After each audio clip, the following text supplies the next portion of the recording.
Okay, here we go. It's my chickpea stew. So I like to use real dried beans, so I soak them. But if you don't have dried beans, go ahead and use canned beans. Next up, I like to chop my onions. I do this first because I want my onions to cook for a good 30 to 40 minutes. So while they're sauteing in the pan, I can go ahead and get started with the other food and vegetables that are going in this amazing dish.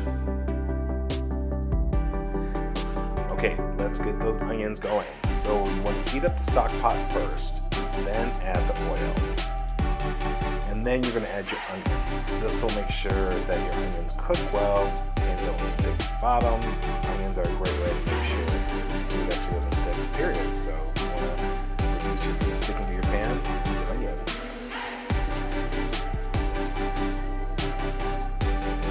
While the onions are sauteing, let's go ahead and mince that garlic. I learned this trick just recently. Best thing to do, take your butcher knife, softly press onto the garlic clove, the skin peels right off, and then you go ahead and just chop those babies up. No need to buy pre-made garlic. Just go ahead and chop it up yourself and get it nice and minced.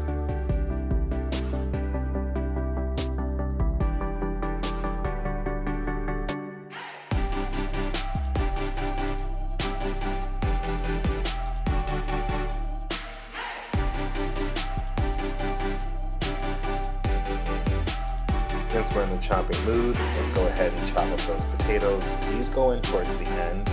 Usually I put them in about an hour before the meal's done. But I like to go ahead and prep them now, put them in a bowl, set them aside. That way you can clean up your prep area and work on other things. Okay, we're going to chop up the carrots. If you don't have a food processor, just use a butcher knife. A food processor just makes it a lot quicker.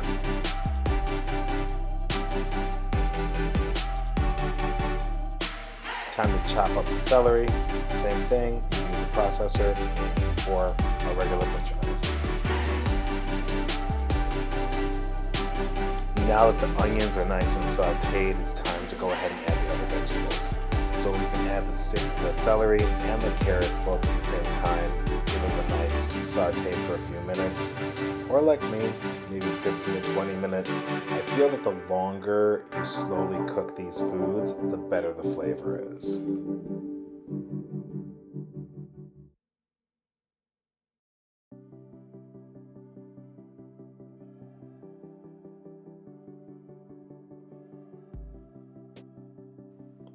Once those veggies are nice and sauteed, it's time to add the garlic. Side note, you add the garlic towards the end because garlic will start to stick. So that's a great way to make sure your garlic doesn't stick and doesn't burn. Saute about a minute or two. Time to add our spices and our salt. Here I like to just put all the spices in the bowl, pop it in, and I prefer to use kosher salt and a couple of bay leaves. Also I put a little crushed red pepper just to add a little bit of pop.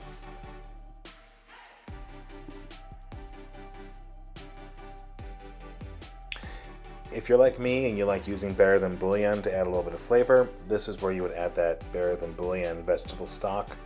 I like to add it here so that way it can go ahead and warm up and saute with the other vegetables and spices. And we'll add the water later for it. Here we'll add our garbanzo beans. I like to add them here because I want to go ahead and toast them a little bit, give them a little bit of flavor with the other things that have gone on with the onions and the garlic and the spices. Oh my god, it just smells amazing. After all that's got mixed together, time to add our liquids. So if you're using Better Than Bouillon, this is where you would add the water. If you're not and you're just using regular vegetable stock, go ahead and just add that right here. You want to cover it so it covers the beans at least 2 inches. Go ahead and bring that stock pot to a boil, and then we will go ahead and simmer.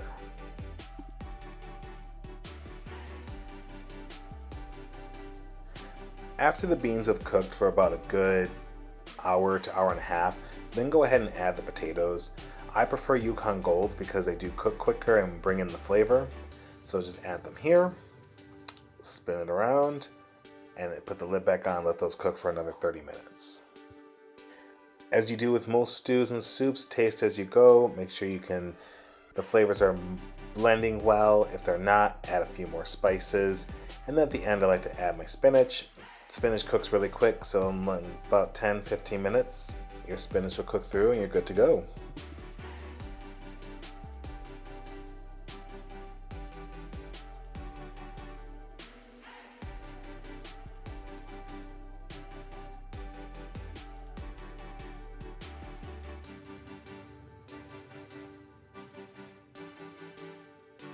And that's it, my garbanzo bean stew. If you enjoyed this, please give it a follow and a like. And of course, you can always alter the recipe however you prefer based on your tastes.